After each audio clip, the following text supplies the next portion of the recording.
time, I like to play this fun game called Would We Have Been Friends in Middle School or Would You Have Bullied Me? You know, it's a fun game because a lot of my friends now would have bullied me. Those of you who would have bullied me, you know who you are. I don't need to say anything more. You know, I don't condone bullying, but some kids are just asking for it, right? Like me. I had my own signature hairstyle.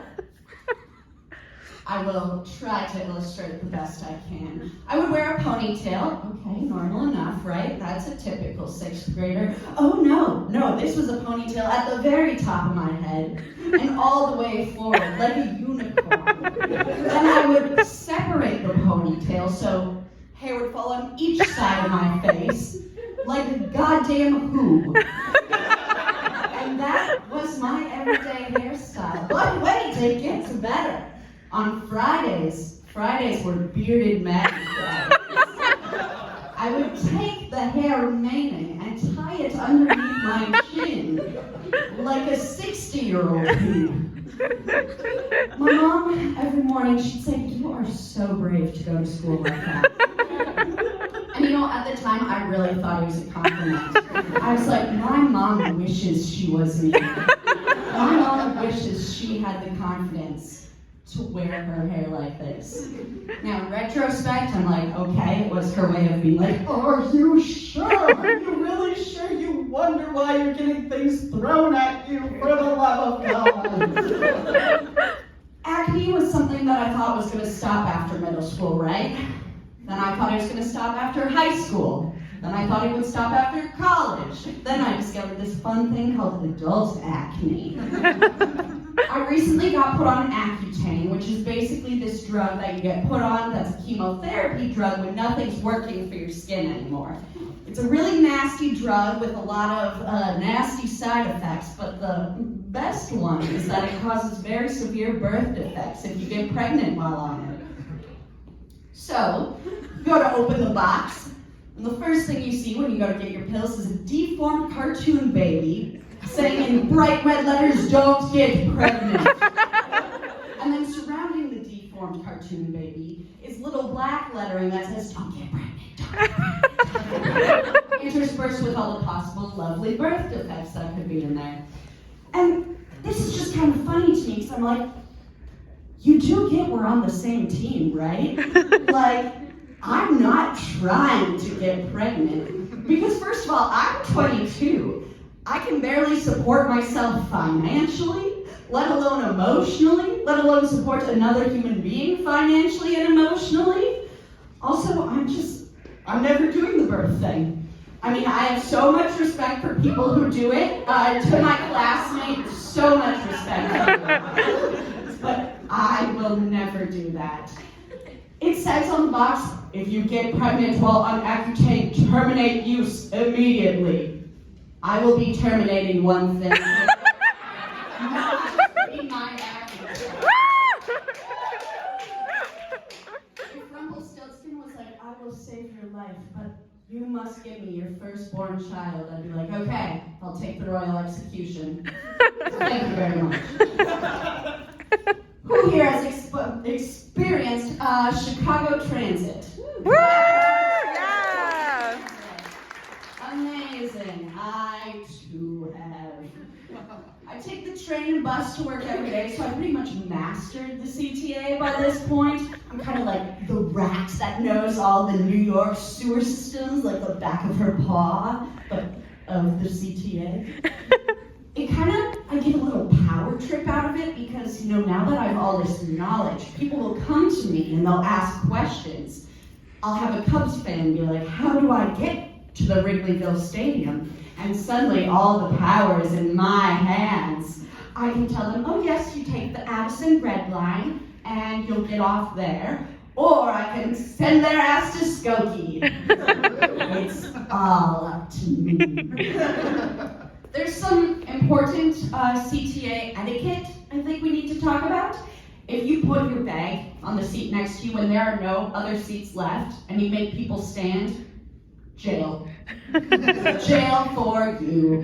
I mean, fuck the prison system and release nonviolent offenders, but if you do that, jail. One of the things that is most disheartening about taking public transportation is when you see the bus or train pulling up just as you're running, and you're running so fast, but no amount of running or arm flailing or even screaming is enough to make the bus stop. You know, that happened to me the other day. I was running alongside the bus so fast, I tripped over my own feet and I ate shit. The good thing was I fell into grass, not concrete. The thing that's so humiliating about grass stains is that everyone else also knows you ate shit. You know that feeling when you're at a restaurant and you're so hungry and you see the waiter coming towards you with your food and your mouth just kind of starts to water a little? The opposite of that is when you're waiting at the bus stop and you've been waiting so long and a bus finally pulls up and it's not your bus. The spaghetti is not yours. So then you have to wait another 20 minutes for the next bus, and that one doesn't come either. And then by that point, you're $50 poor because you have to get an Uber and you're already going to be late. Also, one of the fun things about public transportation is it's a gold mine for eavesdropping. Some people get annoyed when people talk loudly on the phone. Personally, I love it. I'm like, yes, Larry got fired for trying to hand feed a customer. I want all the details. Your girlfriend cheated on her boyfriend with their cousin? Wait. Her cousin or his cousin? Okay, his cousin, we're good. But can you put her on speakerphone? That'd be great, thank you. You may be wondering to yourself, is this ethical, listening to strangers' private conversations? And the thing is, once you get on a bus with 20 other people, that private conversation is no longer private. It's a shared experience. I'm just an investigative journalist at this point. My favorite eavesdropping, though, by far, took place one day I was on my way to class. I'm sitting behind this kind of average-looking bald man in his 40s, and I take off my headphones when I realize he's on the phone, and this is what I hear. You've been wiping your butthole with velvet your entire life. What are you, a rat? A weasel? I think you might be a weasel. Either way, you're a rodent. And I eat rodents for breakfast because I am a cat. A very large cat. Call the police, I don't care. I'm not afraid of them and I'm not afraid of you. The police don't care about you. They're just there to get the fucking paycheck. They don't care if you wake up dead in a ditch tomorrow. Understand, little weasel? Understand? At this point, I'm like, oh my God, am I on like an episode of like some scandalous TV show? I don't even know what's going on. He goes, the next fucker who tries to mess with me is going to get an axe through the head. I'm so invested in this conversation, but my stop is about to happen, and I'm like, oh God, I want to know how this conversation ends.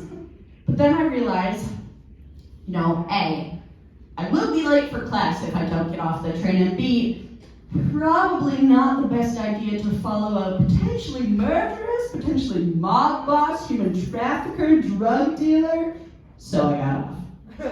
Thank you.